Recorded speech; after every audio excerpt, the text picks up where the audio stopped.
Armored transports cut across a desolate, barren landscape.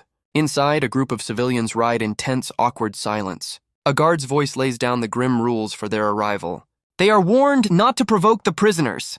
But a cheerful woman named Lala breaks the heavy silence. She's met by Dante Kang, another science teacher. It seems science is a surprisingly popular subject for the inmates. An ethics teacher jokes his class is mandatory, of course. As others join in, the suffocating tension finally lifts. But the question hangs in the air. Where exactly are they? Their destination has a name. Fogland, the world's largest prison. Lala nervously jokes, trying to downplay the prison's grim reputation. But a skeptical teacher finds the official story hard to believe. He recounts the story of a massive meteorite crashing into the desert, and for 5 years the crater was left untouched. Then, the world's great powers built a prison in its epicenter. The strange origin story fuels wild speculation among the others. Some even whisper that the crater opened a gateway to hell itself. Another teacher jokes they might be teaching monsters, which, isn't that different from a regular high school. But the science teacher Dante Kang simply scoffs at the idea. Dante questions their belief in such wild, superstitious rumors. He stands on principle. Everyone has the right to an education. But the other teacher asks if he's not scared of the world's worst criminals. Dante insists they're simply lacking education, which is a very optimistic take. His colleagues look on, clearly thinking he's in for a rude awakening. Suddenly, a guard's voice cuts through the debate. They are 5 minutes from entering Fogland, and Lala's composure shatters. The announcement of the first gate opening sends a shockwave through the group. Even Dante's resolve seems to waver as he stares into the darkness. This is Fogland, the largest prison on Earth. Dante's voiceover explains he's joined a prisoner education project. A cheerful banner welcomes them because nothing says rehabilitation like clip art. They're immediately ordered to surrender all personal belongings. The teachers quickly realize the prison's name is no exaggeration. The dense fog obscures everything, creating an eerie, isolating atmosphere. As they're processed through Gate 1, the reality of Fogland sinks in. A heavily armed guard reminds them their safety depends on obedience. Dante tries to rationalize the intimidation, but the fear is palpable. The group is marched forward, leaving any sense of normalcy behind. He takes a single, determined step into the abyss. Dante tries to convince himself there's nothing to fear. It's just a place where people live, he repeats internally. But his first look at the classroom is sterile and cold. He realizes he's not a teacher, but a zoo exhibit. He questions the need for such an extreme, isolated setup. He taps on the reinforced glass, doubting he can even teach. A guard's sudden appearance shatters his train of thought. The announcement comes, the prisoners are on their way. He's given a final, chilling instruction, do not move. And just like that, all his optimism completely evaporates. A heavy steel door groans open with a deafening clang. The sound echoes through the sterile white hallway. And then they appear, a chained procession of nightmares. Dante's face is a mask of pure, unadulterated terror. The first student presses against the glass, its eyes glowing. Another follows, its gaze filled with a predatory hunger. A hulking beast grins, identifying him simply as a human. Another calmly sits, apparently surprised to see one on the menu.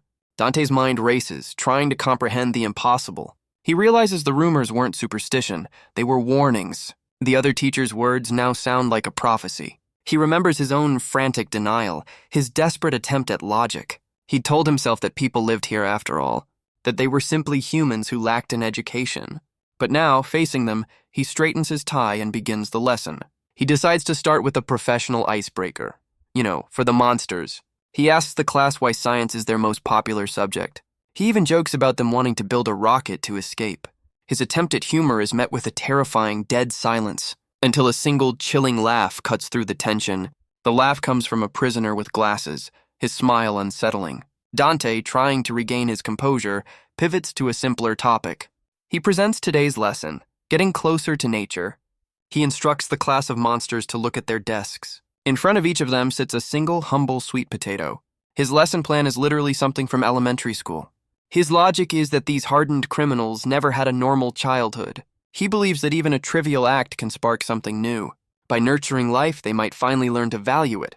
He reminds them that despite who they are, they came here to learn. He compares them to the humble sweet potato, announcing that today, they will learn to nurture life. The prisoner with glasses is understandably confused by the comparison, while another takes it as a grave, personal insult. Dante frantically tries to explain it's a metaphor for potential. but his student responds by simply eating the metaphor. Dante watches in stunned silence, his lesson plan devoured. And just like that, the rest of the class follows suit. So much for nurturing. He begs them to stop, his voice filled with desperation. Defeated, Dante collapses, wondering what he's even doing here. A voice cuts through his despair, coming from the prisoner with glasses. He's told to stop the nonsense and reveal how to make fog. Dante stands there, utterly bewildered by the strange request. He tries to deflect, joking about the prison's literal atmosphere. The masked prisoner stares him down, disbelieving a scientist wouldn't know. Our boy, still not getting it, thinks this is just friendly banter. His laughter is cut short as a fist shatters the reinforced glass. Blue energy crackles violently across the point of impact. The masked prisoner's fist glows, threatening to break through entirely, and Dante can only scream, his composure finally breaking completely. The masked prisoner's glowing eyes burn with cold fury. Dante screams into the intercom, a desperate plea for help. His mind reels, unable to process what's happening. Suddenly, the classroom door is thrown open with force. An alarm blares through the prison. Code Omega. A tactical team floods the hallway, weapons raised. The prisoner with glasses gives him a calm, simple order. The guard's solution is simple: shoot everything that moves. So much for rehabilitation. A hail of bullets tears through the classroom. There is no warning, no hesitation, only gunfire. Dante can only scream as the chaos erupts around him. Bullets ricochet off the glass, meant for the prisoners inside. He tries to stop a guard from sealing him in the room of death. But the order is clear: hold the line until every prisoner is executed. Dante watches in horror as the execution order is carried out. The guards show no mercy, dispatching prisoners at point-blank range. One prisoner even seems to welcome the end with a chilling grin. Our boy can only stare, his naive ideals shattered by the brutality. But the prisoner gets the last laugh as the guard's head explodes. And amidst the carnage, a calm voice prepares to introduce himself. The narrator's voice explains these are the monsters of Fogland, and from this day forward, they will be his new neighbors. Dante can only gasp, his mind completely fractured by the horror. Through his terrified eyes, he sees an impossible sight. The prisoner with glasses recounts the moment his new life began. Amidst the carnage, the masked prisoner just sits with his sweet potato. Defeated, Dante slumps to the floor, the last of his hope gone. The masked prisoner, 0182, stares out with a single glowing eye. The scene shifts to a dark cell, a fan creaking ominously overhead. This is the narrator's new home, a grim welcome to Fogland. He's not alone in the darkness of his new cell. Dante lies awake, the day's horrors replaying in his mind. He slowly becomes aware of his new roommate, and with dawning horror, he recognizes those glowing eyes. It's the masked prisoner, the one who shattered the glass. Dante's blood runs cold as he stares at his cellmate. He cautiously asks the silent figure who he is, but his question is met with absolute silence. The conversation is apparently as lively as the decor. The heavy steel door confirms his worst fear. He's locked in. Dante demands to know where he is, and his cellmate calmly calls it his house. Stunned, our boy demands to know the identity of his new roommate. The number on the jumpsuit confirms Dante's worst fear. He struggles to recall what happened, his memory landing on the riot. He remembers the chilling command given to the tactical team, and the brutal aftermath as the guards were torn apart. The memory of the carnage is vivid and inescapable. And then? He fainted, which was probably the smartest move all day. He snaps back to reality where his roommate is just standing there. Dante asks the million-dollar question, are they still in the prison? Dante presses the question, needing to know if he's still trapped in Fogland. A horrifying thought dawns on him. His cellmate might be the reason he's here. The masked prisoner holds out the sweet potato, demanding an answer. Dante can only stare, his mind failing to grasp the situation. The monster's one request: teach him how to grow sweet potatoes. Our boy is left utterly speechless by the world's most dedicated botany student. He'd always believed their violence stemmed from simple ignorance. But that was a theory that operated within the bounds of logic. And in this moment, logic has completely abandoned him. He finally breaks, screaming at the monster for dragging him into this nightmare over a vegetable. His mind shatters as he realizes the ethics teacher was right all along. He sees his own fate in the carnage he witnessed, convinced he's next. But through the panic, he notices something. His cellmate is hiding his hand. His terrified mind jumps to the worst conclusions, imagining a hidden weapon. Fueled by pure adrenaline, Dante decides he won't go down without a fight. With nothing left to lose, our boy makes a surprisingly heroic, if not suicidal, charge. The masked prisoner stumbles back, caught completely off guard. Dante grabs his wrist, determined to reveal the weapon he's sure is there. He pins the prisoner, a surge of adrenaline convincing him he's in control. He tells himself this one is weak, that he can handle him. A truly terrible assumption to make. His only thought is to disarm the monster and survive. But as he grabs the prisoner's arm, something is terribly wrong. He realizes with dawning horror that the arm isn't there. The monster was simply tying his empty sleeve to the bedpost. He calmly apologizes for the misunderstanding. Then he points out the sheer absurdity of being kidnapped inside a prison. And then, he gets right back to the important question: sweet potatoes. But Dante, now on a power trip, refuses to teach a brainless monster. He declares he's leaving and suggests a creative alternative for the prisoner's diet. He turns to leave, only to be confronted by a very solid, locked door. Dante clings to the hope that security forces are searching for him. He peers through the slot, expecting to see a simple hallway, but the world outside is completely swallowed by a thick, white mist. He rattles the door, screaming for anyone who might be out there. And then, with a slow, heavy groan, the door swings open. He stares in disbelief, wondering if it was ever truly locked. Cautiously, he steps out, questioning why a prison door would be left open. Because he wasn't in a cell block, but on a rooftop overlooking a city. Guess security here is more of a suggestion. The sheer impossible scale of the place leaves him frozen. He stands at the edge of the world, gazing into the heart of Fogland. Dante clings to the edge, screaming that this can't be a prison. He demands to know where his cellmate has taken him. But his frantic cries are suddenly silenced by a hand. The masked prisoner appears behind him, tired of all the yelling. He gives Dante a simple, chilling order: shut up and live. Live? Here? In this sprawling, forgotten slum? Dante grabs him, insisting he's a citizen, not a monster. He screams that he's different, a line that has never, ever worked. But in his terror, he sees the monster lurking beneath the mask. The prisoner, however, just looks confused by the sudden melodrama. But his screaming has attracted some unwanted attention. A new monster emerges, its glowing eyes fixed on them. But the creature's words aren't directed at the terrified teacher. He leans in close, his voice dripping with contempt for Dante's cellmate. The brute winds up, ready to settle this the old-fashioned way, and a single, devastating punch sends someone flying. And that someone, of course, is our poor, unfortunate teacher. His cellmate calmly reminds him of his one simple instruction. Guess he should have listened. He seems less concerned about Dante and more about his now missing clothes. Dante finally snaps, demanding to know why he'd pick a fight with that thing. He screams that his cellmate doesn't even have an arm to fight with. Dante immediately wonders if he's taken his criticism too far. But the prisoner simply begins to unbutton his orange jumpsuit. Our boy completely panics, screaming apologies for whatever is happening. The prisoner drops his clothes to the floor, ignoring Dante's meltdown. Dante can only watch, his confusion reaching critical levels. The prisoner then offers him the jumpsuit, telling him to put it on. Dante stares, his mind failing to process this bizarre act of charity. He can't help but notice his cellmate is absolutely shredded, and he quickly decides he should probably be a little more careful. But Dante hesitates, worried a rescue team might mistake him for a prisoner. His cellmate shatters that hope with a simple fact: the guards are all dead. He's given a chilling piece of advice. In Fogland, you survive by blending in. The masked prisoner then pulls on a tattered brown uniform of his own. With his glowing eyes fixed forward, he announces it's time to eat. Dante, now officially an inmate, is skeptical about the prison's menu. But then, a sudden realization cuts through his despair. A food slot opens, and Dante sees his chance to finally find a guard. Meanwhile, a strange humming sound echoes across the desolate city. It drifts through the ruined streets, a lonely song in the heart of the abyss. The brute who attacked Dante is now admiring his stolen clothes. He only regrets not taking the glasses to complete the ensemble. He calls out to someone, his tone suddenly changing to one of reverence. A new figure emerges, asking where he got the new uniform. The brute's bravado instantly evaporates into a terrified scream. He bows before his boss, a long-haired prisoner with a massive blade. He reports that a new nerd has just moved into their territory. The boss seems pleased to finally have a location on their target. The brute boasts about stealing the clothes, seeking his boss's approval. The Fogland HR department is clearly lacking. His reward for this initiative is a blade driven through his head.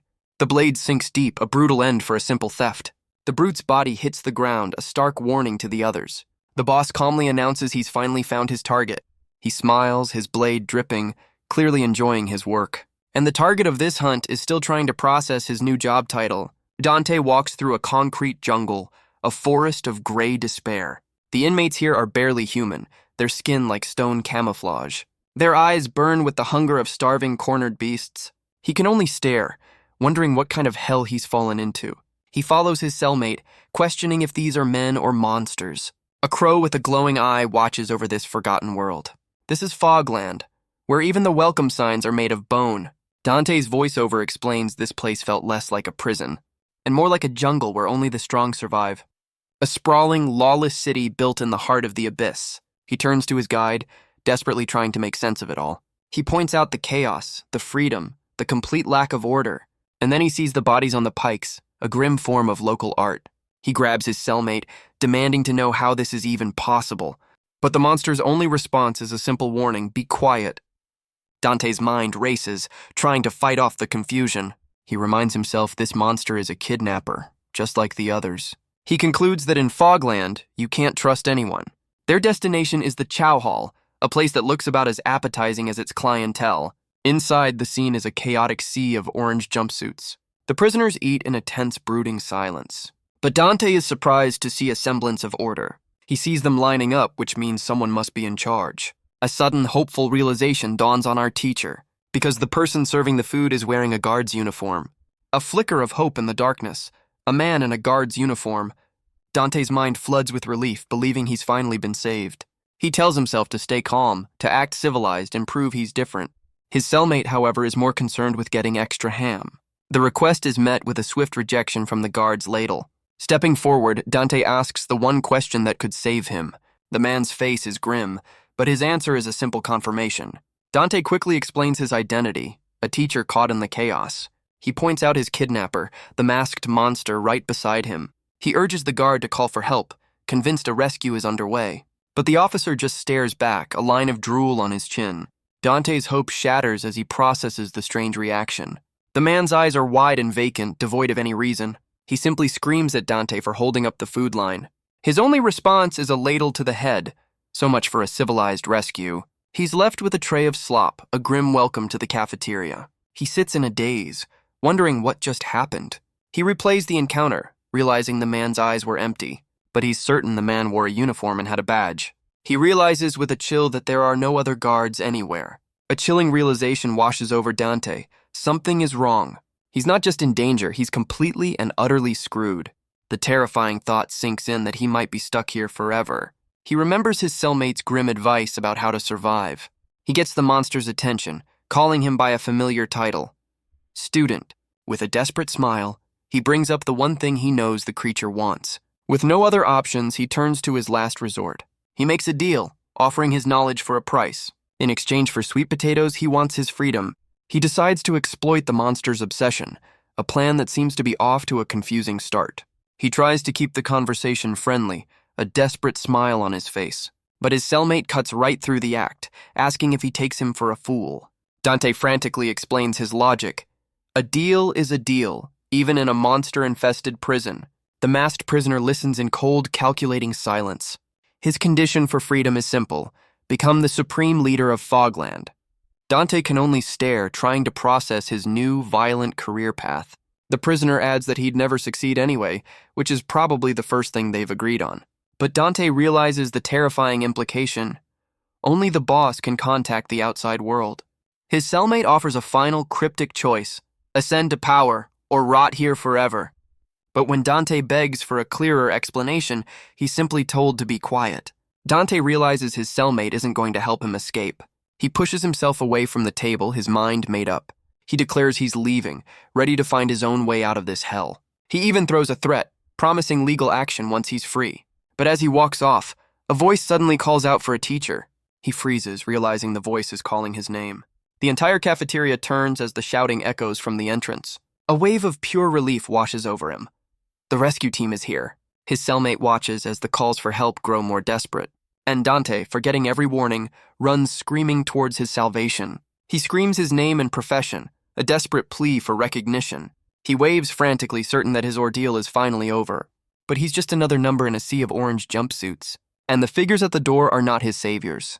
The leader greets him with a smile that could shatter glass. Dante's hope evaporates, replaced by a familiar, cold dread. The towering figure leans in, calling him by a familiar title. teacher, and asks if he remembers them from his sweet potato class. You know, the one that ended in a riot. Dante can only stammer, trying to recall the face of his former student. He lies through his teeth, claiming he could never forget. Dante recalls seeing this towering figure for the first time. The other inmates whisper in awe about his sheer size. They call him Shoulder-hyung, which is a very creative prison nickname. Dante realizes this is one of the infamous 6 Shoulders, a monster known only as the Tower, with a smile that promises pain. And then the memory clicks into place. He was in the classroom. Dante remembers exactly what this man did to the guards. A flashback to the hail of gunfire during the riot. He remembers the brutal, explosive end of a tactical officer, and the man who stood behind him drenched in the aftermath. The memory shows the prisoner's perspective, finding the guards' use of guns rather impolite. He decided that if they weren't going to be civil, then neither was he. His response was to literally disarm one of the tactical officers, but the guards answered with their own brand of brutal persuasion, and in that moment the entire battle shifted. With a single, impossible strike, the tower tore through the entire squad. The memory ends, leaving Dante kneeling before the hulking monster. He can only ask the one question that matters: why was he being hunted? The tower's answer is simple: it's time to continue their class. But he's done with sweet potatoes. This time he wants a real lesson. The tower presents his lesson plan: 3 glowing, crystalline orbs. The entire cafeteria is mesmerized, chanting the name of the substance. Dante stares at the strange orbs now sitting on his own tray, and suddenly, a memory begins to surface, connecting the dots. He remembers his cellmate's strange demand back in the classroom. He'd asked what this fog even was, looking at the same blue lumps. The prisoner with glasses couldn't believe his ignorance. He'd screamed that a science teacher should know everything. Apparently, tenure requirements are different in Fogland. Dante had insisted he'd never seen it, that it wasn't from the outside world. The prisoner then revealed that the infamous 6 Shoulders attended his class just for this. The tower reveals he's here to collect his teacher. He dismisses the details, grabbing Dante by the collar. He shoves the glowing orb towards Dante's mouth for a hands-on lesson. Dante can only stare, wondering what this strange material is. He gags, trying to fight back as the orb is forced into his mouth. The entire cafeteria watches, their eyes vacant and hungry. But Dante finally snaps, throwing the orbs to the ground. The glowing crystals bounce across the floor, drawing every eye. The prisoners stare, their gazes locked onto the discarded fog. And then they scramble for it like animals, a truly dignified bunch. The inmates descend upon the fallen orbs like a pack of wolves.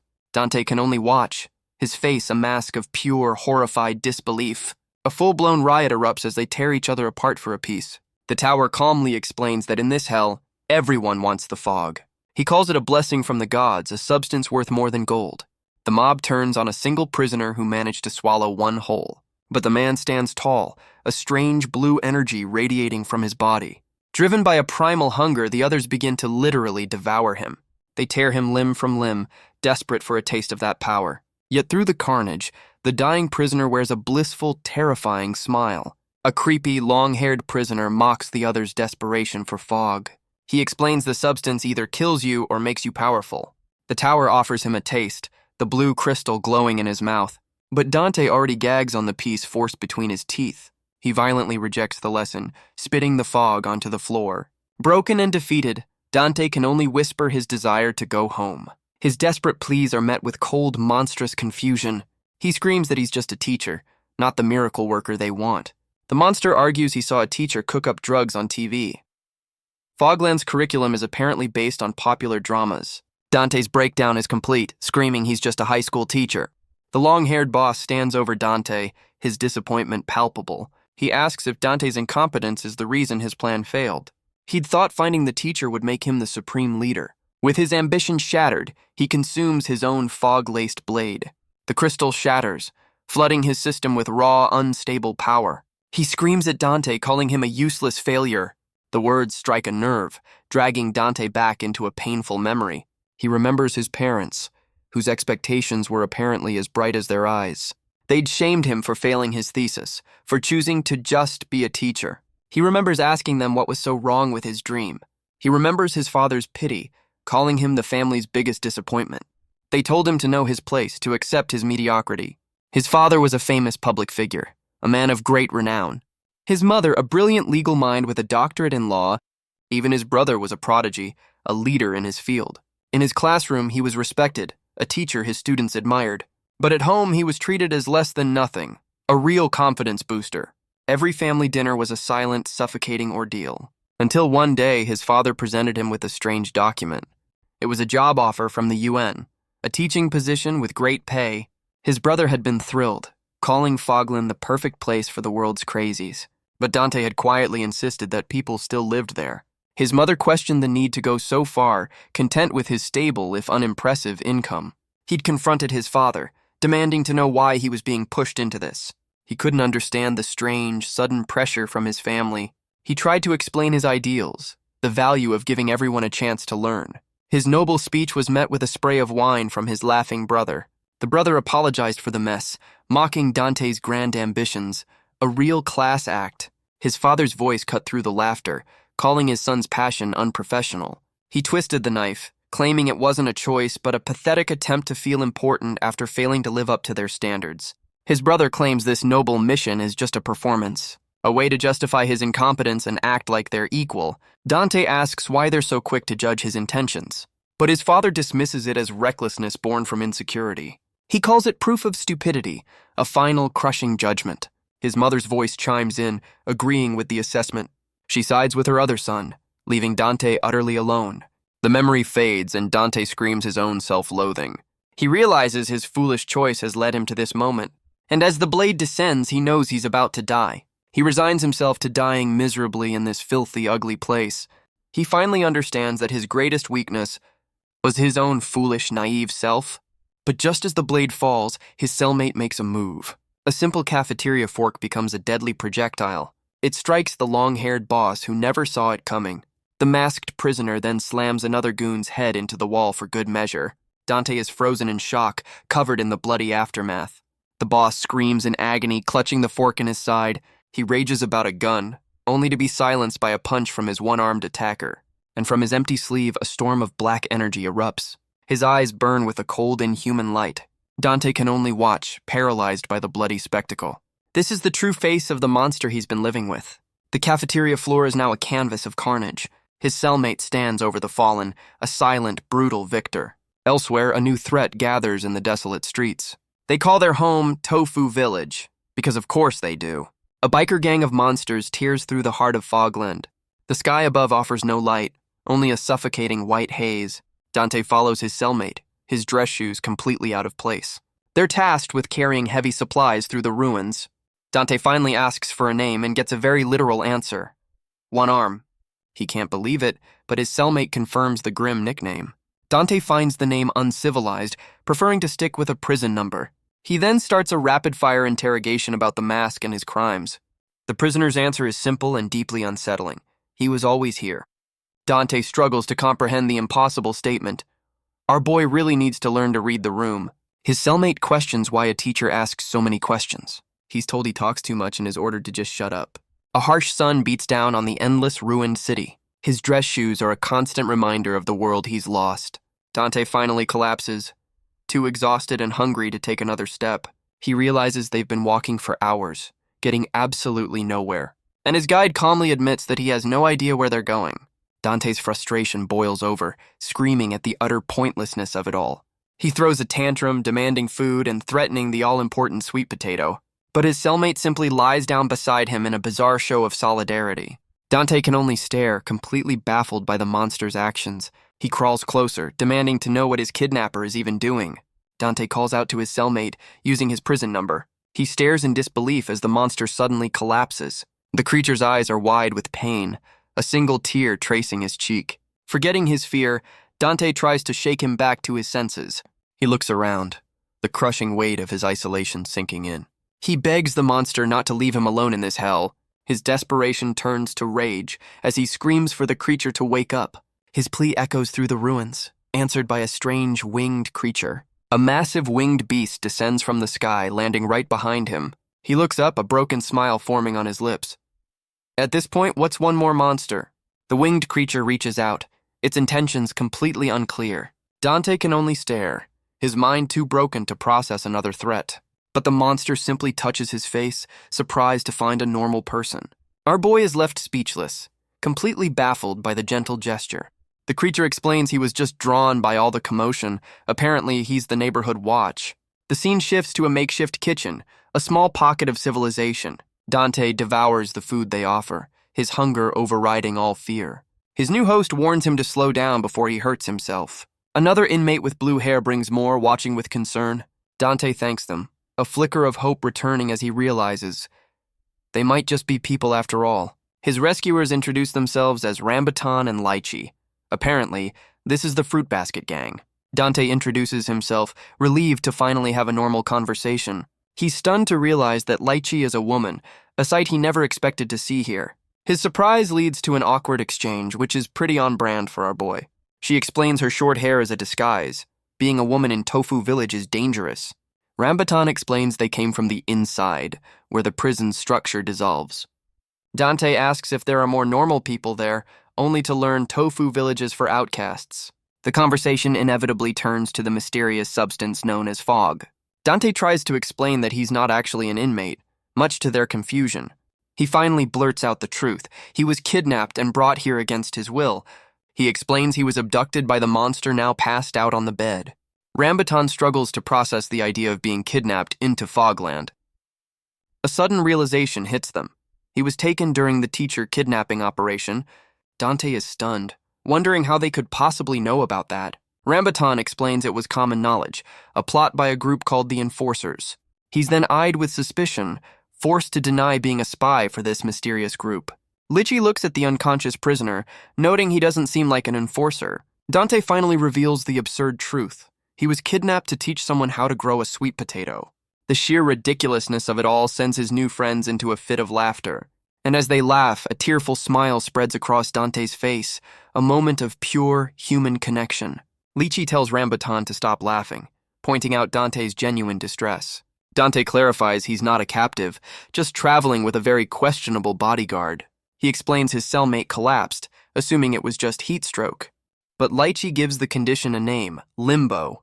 Dante explains it's a withdrawal symptom from the substance called fog. He points to the catatonic inmates they saw, all victims of fog withdrawal.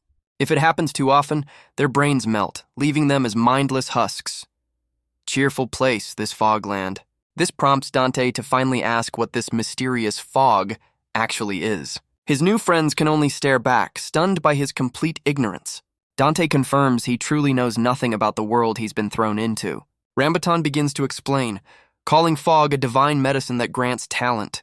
Dante listens, stunned, as he's told it can awaken a power he never knew he had. He can't believe it's possible, but Rambutan insists it lets them transcend human limits. With this power, he declares their ultimate goal, to finally break out of Fogland. Dante can only stare, the impossible idea of escape echoing in his mind. Elsewhere, a familiar, long-haired monster is back on the hunt. His shadow falls across a dark cell as he searches for his escaped prey. He's certain his target couldn't have gone far. Looks like Dante's problems are just getting started. The boss is convinced the teacher is still within his grasp. But a new horror emerges. The Bone Eater of Blocko's enforcers. There's the terrifying Nun Face, a master of blending in. The hulking Fuzzyback, who seems to have a thing for crows. And Drillhead, whose nickname is, shall we say, very on the nose. All of them are key players here in Tofu Village. Back in the hideout, Rambutan declares their goal, to break out of Fogland. Dante can barely process the word, let alone the possibility. His new friends ask him to join them, to fight for freedom. But just as he's about to agree, his common sense makes a rare appearance. He explains that as a civilian, his first priority is finding the authorities. Aiding an escape would make him a criminal, and that's a career change he's not ready for. Rambutan explains the price of failure, a brutal, violent end. Dante realizes that if their escape fails, he'll simply disappear forever. His new friend clarifies that no one, not even the authorities, will come looking, because no one from the outside world ever dares to enter Fogland. Lychee adds another warning, the ever-present danger of fog addiction. She tells Dante he's at risk too, but he frantically denies ever using it. But Rambutan asks a simple question. Has he ever wondered about the air here? He reveals the prison's namesake isn't just weather, it's made of fog particles. The horrifying truth sinks in. He's been breathing the drug this entire time. Fog, the God-given gift that grants power, is also an inescapable poison. Rambutan explains that to manifest a talent, you need a massive amount of fog. But to become addicted to it, the particles floating in the air are more than enough. With every breath, the substance seeps into your lungs. It creates a constant gnawing hunger that drives inmates to violence, an endless craving that can never be satisfied. Dante covers his mouth, the horrifying truth finally sinking in. Rambutan confirms that without more fog, you eventually fall into limbo. Dante stammers, asking if that means he's already addicted. He screams in pure panic, realizing he's been doomed from the start. So much for that UN benefits package. But Lychee insists there's still a chance for him to fight it. She explains that limbo is just the first stage of a much darker descent. Everyone's tolerance is different, but the clock is already ticking for him. Dante asks if escape is even possible, his mind screaming that he's already doomed. Lychee confirms his worst fear with a grim, simple statement: they're all screwed. She admits that in the history of Fogland, no one has ever left alive. But Dante's mind races, clinging to the hope of a scientific solution, an antidote. Rambutan and Lychee share a look, remembering a promise they made to each other. A vision of a future free from this hell, a life they swore to build together. And Dante realizes their hope, however impossible it seems, is undeniably real. Dante sees the bond between them, a promise held in a desperate embrace. But the moment is shattered as a pair of glowing eyes opens in the darkness. Dante's newfound hope instantly evaporates into pure, unadulterated panic. His new friends are just as terrified, their brief moment of peace gone. The masked prisoner sits up, his limbo state apparently over. Dante scrambles for a plan, realizing the sweet potato negotiation is officially off the table. He weighs his options, wondering if revealing his escape plan will get them all killed. His mind flashes to a vision of carnage, a brutal end for his new allies. The monster begins to stir, his movements slow and deliberate, but he only asks if the coast is clear, still clutching his precious sweet potato. Lychee calls out his name, trying to snap him out of his panic. She asks why he's so afraid of the now-conscious prisoner. Rambutan explains the monster is just a fog zombie, completely powerless after limbo. Dante breathes a sigh of relief, glad his new friends are safe. Rambutan then flexes his own arm, revealing a surprising amount of strength. He offers to take care of the problem permanently, holding the monster by the collar. But the masked prisoner's glowing eyes show no fear, only cold indifference. Rambutan freezes, realizing he's made a very, very big mistake. Dante senses the shift in power, screaming for them to stop. But the monster simply slips away, leaving Rambutan holding an empty sleeve. Guess he's not as weak as they thought. Dante steps between them, suggesting there's no need for violence. He turns to his cellmate, announcing he's leaving this place for good. He tries to draw a line, telling the monster they'll go their separate ways. But the monster's only concern is the fate of his sweet potato. Dante grabs the vegetable, his only piece of leverage in this entire hellscape. He barks an order for a cup of water, his teacher instincts kicking in. He demonstrates the first step, placing the potato in the glass. He explains that with water and sunlight, the plant will grow on its own. He shoves the glass into Rambutan's hands, urging him to find sunlight. But Rambutan admits he doesn't know the way, and Dante admits he doesn't either. Well, that's a solid plan. Dante makes a desperate plea, offering to join their escape if they get rid of his cellmate. Lychee and Rambutan agree, deciding to risk it all for a chance at freedom. But in the ensuing chaos, the glass with the precious sweet potato is sent flying. It shatters on the ground, spilling their one piece of leverage across the floor. Rambutan collapses, the weight of their impossible situation finally breaking him. He looks up from the ground, his expression hardening with a new resolve. The sweet potato lies abandoned, a sad little metaphor for their dashed hopes. And for a split second, Rambutan's eye glows with a familiar, unsettling blue light. The scene shifts, showing them watching a static-filled TV, learning about the outside world. Lychee explains what animals are, revealing just how little they know of life beyond these walls. She describes a puppy, a creature of pure innocence from a world they've never known. And Rambutan shares her simple, impossible dream of having one, a promise made for a future they might never see, a life beyond the fog. Back in the present, he reaches for the fallen sweet potato, their last shred of hope. He calls to it like a pet, which is either deeply symbolic or just really, really sad. A new inmate appears, carefully measuring the distance the potato rolled. He announces it moved 20 centimeters, a fact that seems to genuinely shock his friend. But their strange experiment is interrupted by the sight of a mangled corpse. A hulking monster holds the body, a grim reminder of what happens to those who try to escape.